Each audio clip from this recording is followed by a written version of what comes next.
Hello and welcome to today's vlog from Amdas Recruitment. It's me, Kelly, again. I'm a recruitment consultant here at Amdas, and I'm joined by the lovely Tara Oldham of Cranberry Social Media.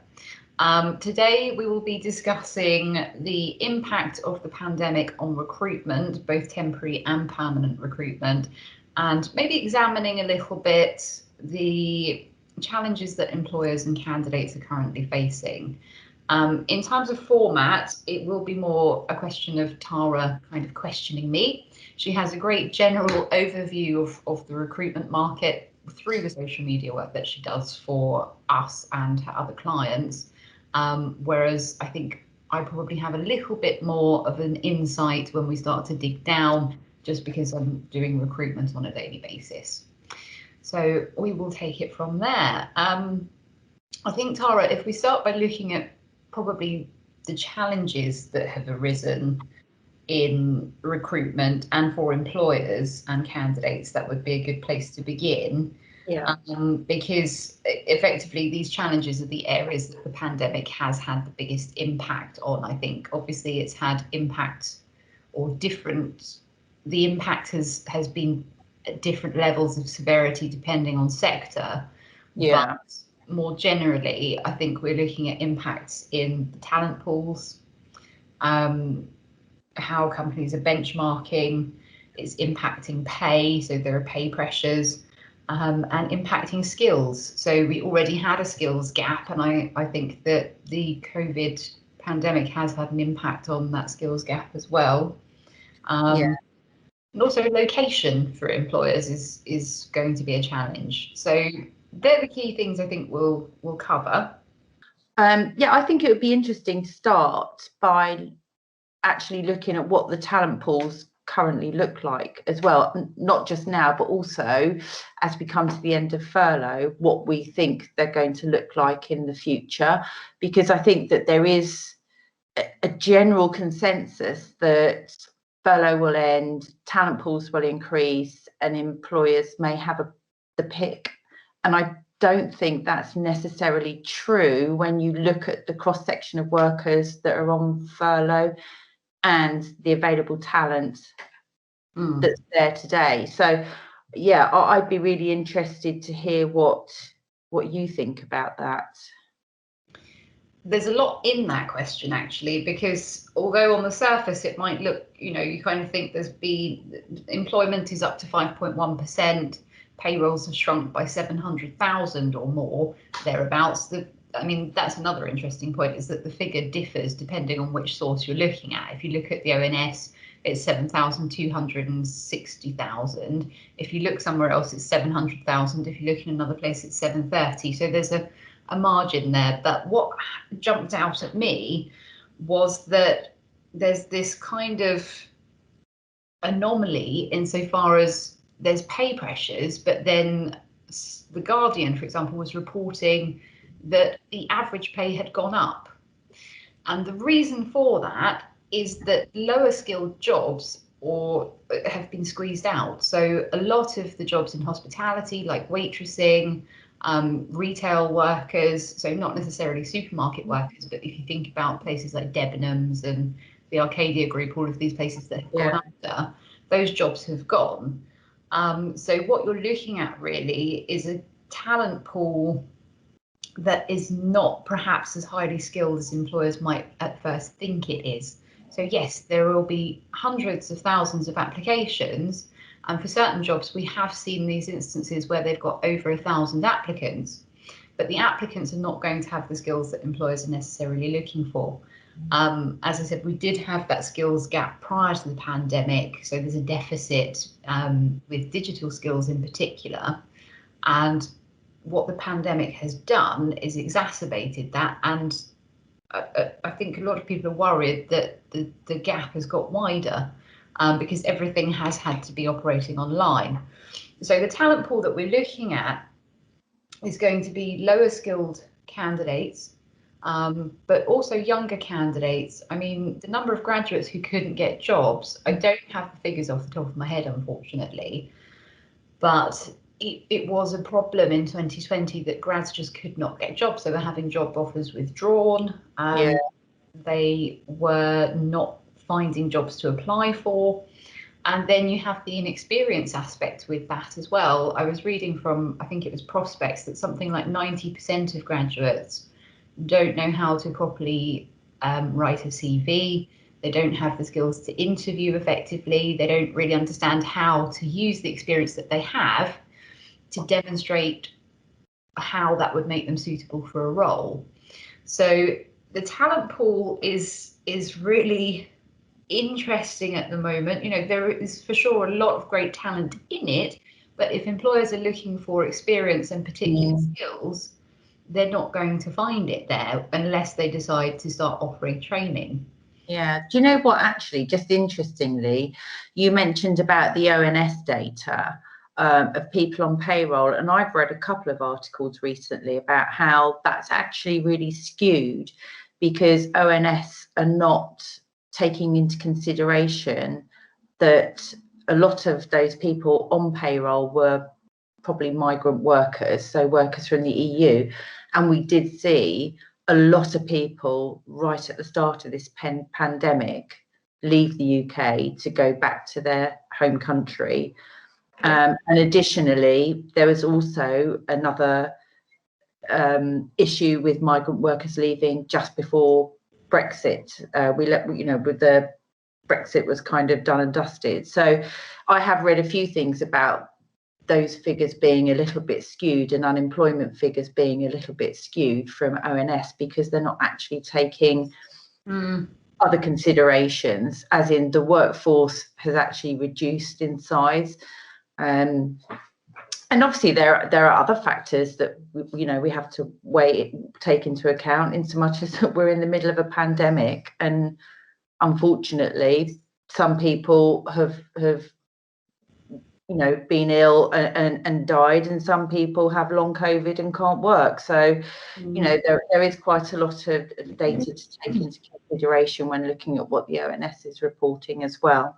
Yeah, I think I read somewhere that it's something like 43,000 EU nationals left just before Brexit. Obviously, Brexit will have an impact, but at the moment, it's so difficult to differentiate between what is the effect of Brexit and what is the effect of the pandemic. I'm not sure that we'll ever be able to separate the two things in any meaningful way. Maybe no, I don't know, but coming back to the point, yeah, I think with the talent pool, one of the things that became apparent over the last year was the struggle of employers to find people, because obviously working for a recruitment agency, I rely on companies coming to me and asking me to find talent for them. What we noticed was, aside from the fact that vacancies obviously dropped off significantly, most people were not recruiting. But those companies who were recruiting were pretty much trying to do everything themselves, because LinkedIn has been a huge driver. It has so many members. I think it has 29 million members in the UK. And bearing in mind the overall population of the UK, including retired people and people unemployed, is 67.26 million. Yeah.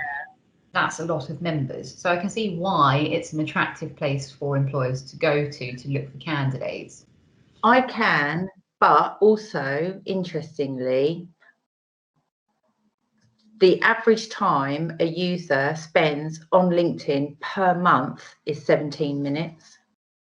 So it might be an attractive place to go.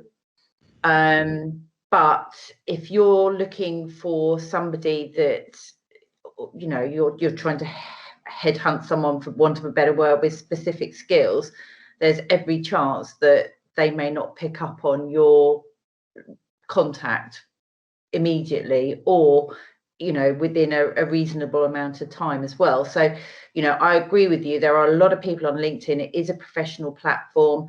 People are there to boost their careers, and to look for jobs, and to create a platform for themselves for their career progression. But similarly, they don't spend enough time on it for potential employers, if that's the source they're using as a route to finding candidates. Yes, there's every chance they are missing that level of contact that they're expecting. Yeah, I think 17 minutes a month. When I read that, I was expecting it to be 17 minutes a day, or when it was 17 minutes a month. And I sort of thought, when I read that, I then researched it and I thought, gosh, yeah, that's actually from several sources. That's, you know, and yeah, so I think as much as LinkedIn is definitely, if you're looking at a social media platform, without a doubt, you know, for skilled professional workers, that's where you would look. But I think to rely on it as a guaranteed way of finding credible candidates, I think you could be, yeah, you could find it potentially wouldn't pan out the way you thought it would. No, it will have a dramatic impact on time to hire. I mean, ideally, if you have a vacancy, you don't want that vacancy empty for long at all. Most recruitment takes about a month. It can take 2 weeks if you're really lucky. But if you think that you have a month to do this in, and somebody's only on LinkedIn for 17 minutes of that month, it is going to dramatically impact your time to hire, because you're completely reliant on when exactly they decide to check LinkedIn. Where do you think then, as a recruiter, the best place to look for candidates is? Is it one particular place, or do you really need to have a combination of fingers in pies, as it were? As an agency recruiter, I would never put all of my eggs in one basket. You're just not going to get candidates if you're reliant solely on one resource. I mean, we use LinkedIn, we use Reed, we use CV Library, we use Total Jobs. We have our own database. We've used Monster in the past. We use Indeed as well. So all of those resources obviously cost money.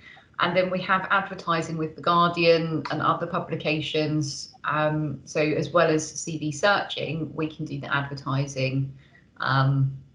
Not meaning to plug Amdas here, but for sure. I mean, in order to get a short list of even 6 great candidates who are, you know, a great match for the role that you're looking for, you need to have as many resources as possible. Because if you're completely reliant on one platform, you're not going to get the numbers. You might get 1 or 2, but then how do you benchmark? You can't effectively know that they are the best applicants for the role. They're just the only ones that you have. I'm also guessing that your data must be the cleanest source of data in regards to candidates that you can access as well, because you don't just add candidates willy-nilly. You add candidates that you've seen CVs, you've had a conversation with. You know, they're either perfect for a role, but it's very competitive, or they're not perfect for a role you're advertising, but you add them anyhow. So I would assume that a recruiter's database is potentially the cleanest source of data, but also probably the place where you're going to have more success when it comes down to actually picking out the best candidates for the role as well, because you have that in-depth, well, a more in-depth knowledge than you would do through scouring LinkedIn or looking on jobs boards. It's a gift and a curse to some degree, because obviously the candidates that we have as an agency are very specific to our sectors as sector recruiters.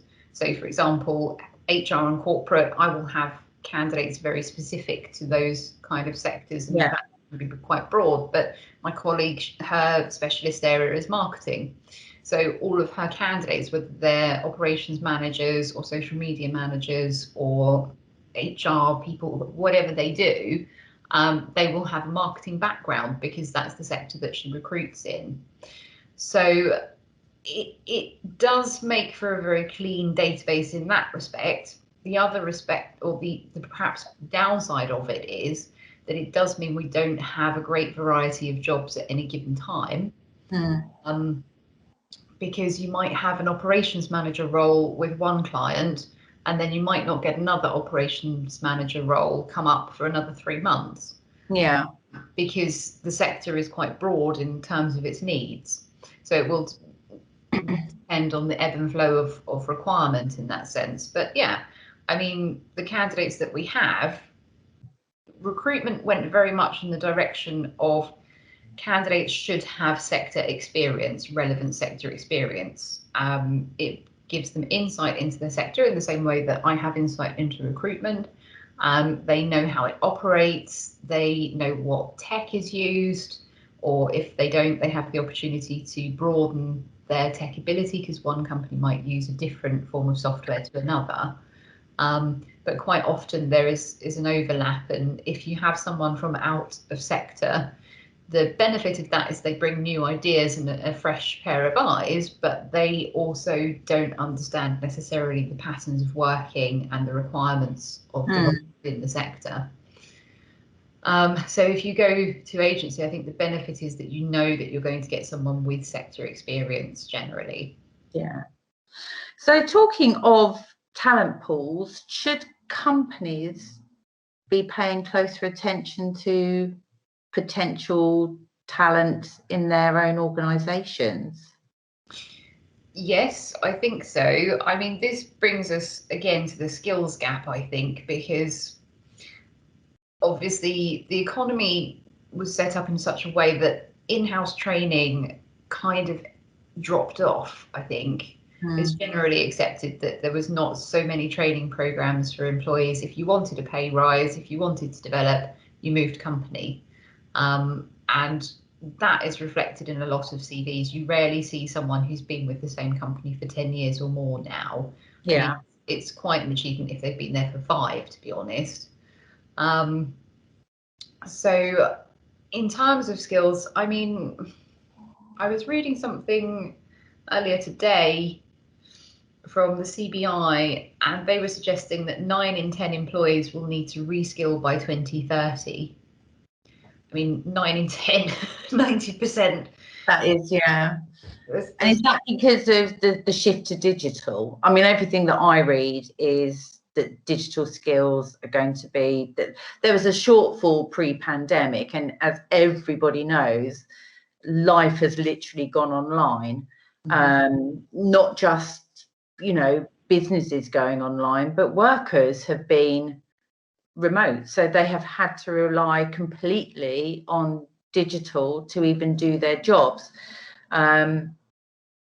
And I think I think I was reading a McKinsey report from the end of 2020 that said 77% of employers recognise that they have a digital skills gap. They need to do something about digital skills within their organisation, especially surrounding cloud computing, cyber security, which we know has been a big issue. It's been a massive, you know, yeah. Not just from the fact that everybody went remote, but also fraudsters found a way. You know, we kind of like handed them a unique opportunity on a plate to really up their game as well. So yeah, so this report was saying that 77% of businesses plan to increase their digital skills training, and I think that 70% had actually put like funds to one side to specifically look at improving their talent pool in regards to those specific areas. So like I was saying, cybersecurity and cloud computing. But the other thing that I thought was quite interesting that came out of that was that they didn't necessarily think that for some of those more specialist areas, there wouldn't be scope within the people within their organisation to upskill to that extent, so that they would have to then look at outside sources for that talent. And in doing so, those employees could end up from an earning potential 20% better off than reskilled employees as well. So yeah, it was an interesting report to read. It was long, but it was interesting because it just makes you think of it. You know, I think it's very easy when you're sitting at home.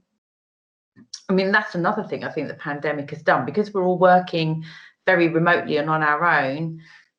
Potentially something else that we'll need to discuss is that whole collaboration thing as well. You tend to sort of sometimes just look at things from how life's affecting you. You don't look at the broader kind of effect that it's having on colleagues, business, and so on and so forth.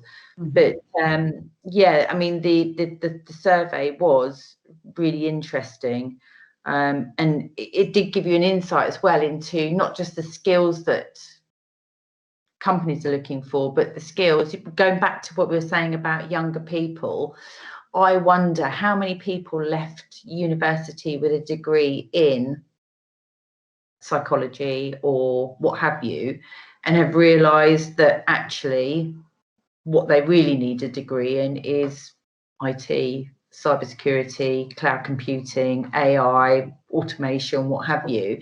And I wonder, I'd be interested to know what the uptake would be now on like further degree courses, or masters or add-on degrees, or post-grad sort of kind of courses that have been taken up. Just an interesting fact, or thought rather, not even a fact. But yeah, I think we did do a blog on the education and training reforms, which touched on the number of students who had registered with UCAS.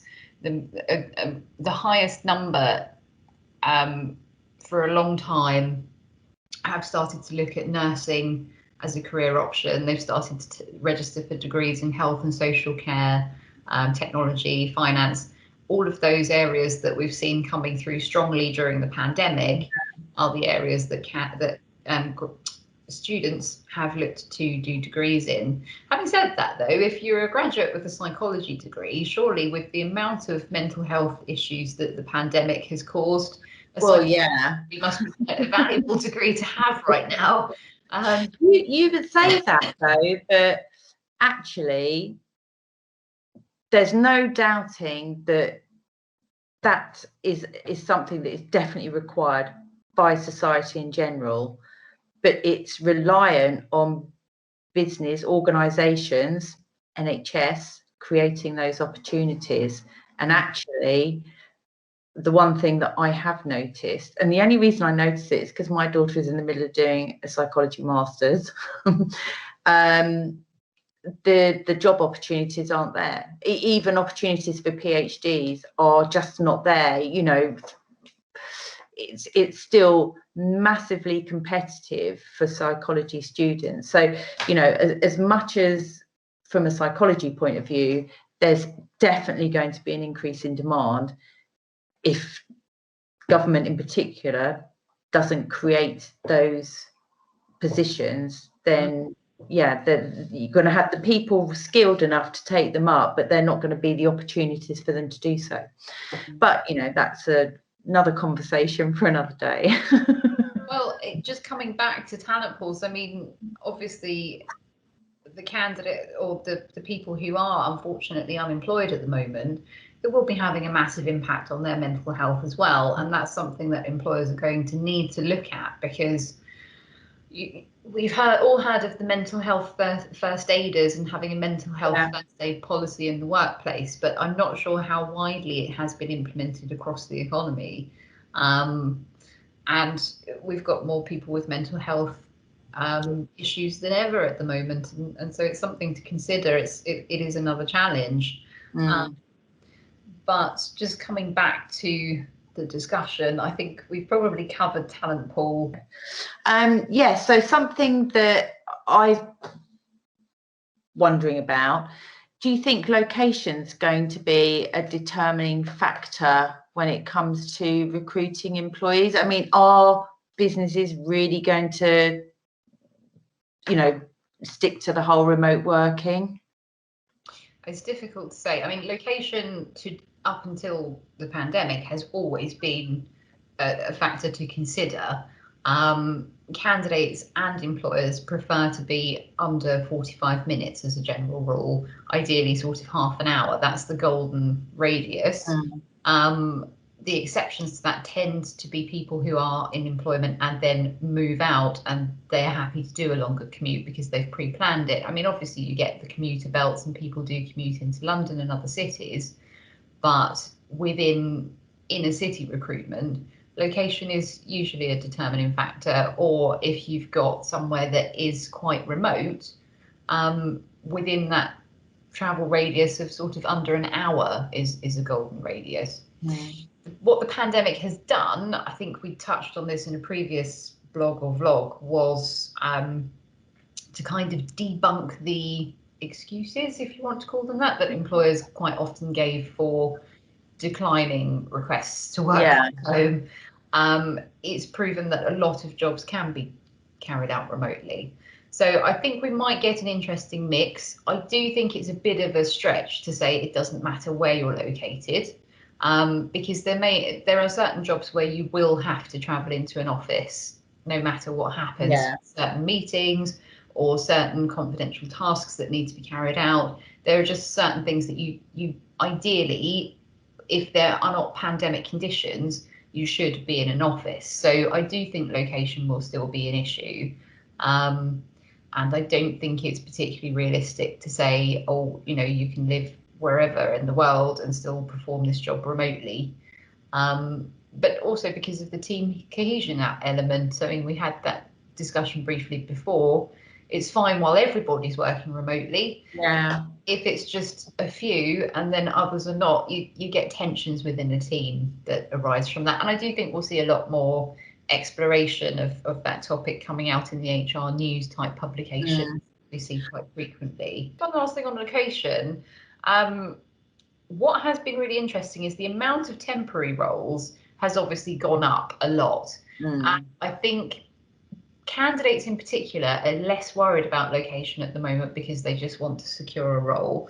And if it's a temporary role, what, as a recruiter, I often hear people saying is, oh, well, if it's for a few months, I don't mind doing over an hour commute or driving for over an hour because it's just a few months. If it was a permanent role, that's going to be a completely different story. I've had people turn me down flat when I've had a great role for them to do, but it's been over an hour in journey. So if we go back to a requirement of attending an office, I think more than half, sort of 2.5 days a week, location will be a factor because people are just not going to want to do it realistically. I'm just wondering if there was anything else to add there. We covered the skills gaps. Sorry, going back to the talent pools, one thing that I did want to mention, we were talking about LinkedIn. It's worth thinking about the fact that to actually get the best use out of LinkedIn as somebody who wants to look for candidates, you do need to pay for it. Definitely around about £50 a month or £600 a year. So that's actually worth considering when people think, because a lot of people think, oh, well, LinkedIn's free. Well, it is, but you get very limited ability to search. Even with the paid option, I think unless you've put the time and energy into training on how to use it, I mean, we've all done the recruiter training, for example, with Amdas, but if you're faced with that as somebody who's not used it before, whether you're in HR or you're an internal recruiter, I mean, the likelihood is that an internal recruiter will have used it and be pretty strong with it. But the search functionality on LinkedIn is not even close to the jobs board search functionality. So yeah, that's a really good point. I mean, it does come at a premium for access to the search functionality that's even remotely effective.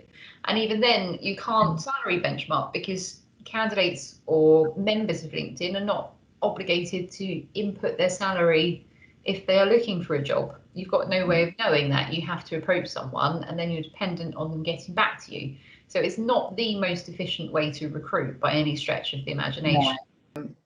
One last thing, do you think we've seen the worst of it now? Do you think there will be more redundancies or feeling from companies on social?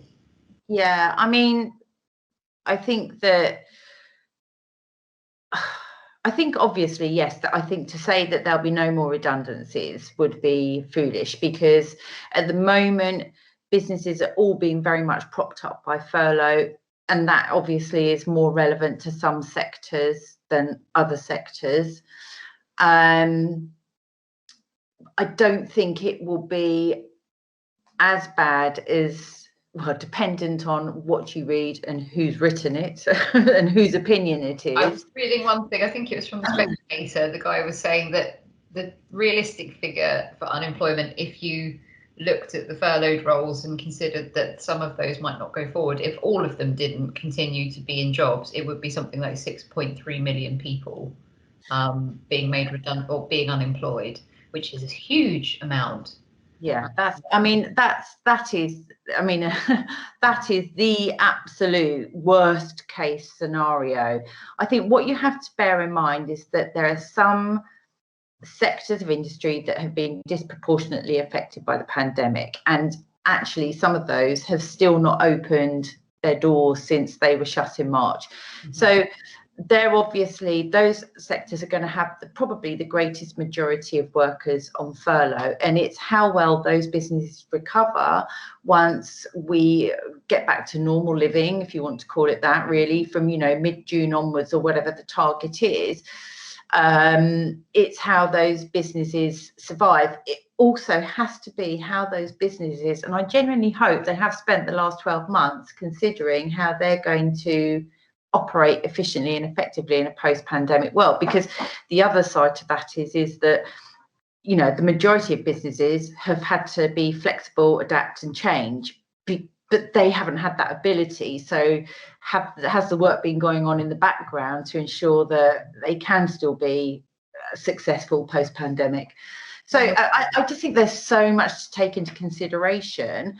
But you also have to look at the growth areas, as much as some businesses have struggled, a lot of those businesses that have struggled, where we've heard about mass redundancies, but they were businesses that were struggling well before coronavirus came along, in regards to the high street and so on and so forth. So not all of them. I mean, hospitality was always quite strong, I think. But certain retail areas of retail, definitely. Yeah. No, definitely. So, I mean, I think,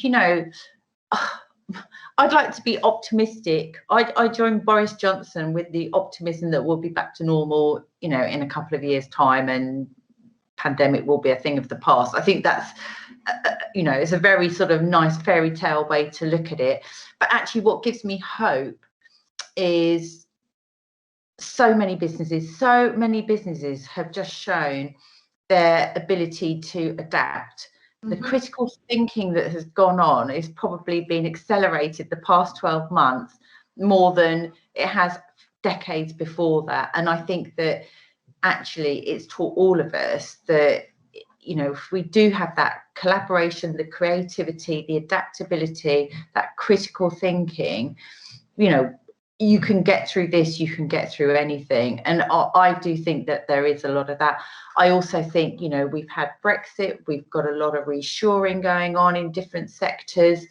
Supply chains are tightening. People are looking more to what goes on in the UK, what's made in the UK, because that's how it's going to be more efficient and effective. So as much as we have all these negatives, I think we also have many, many more positives about how, we can build back Britain stronger.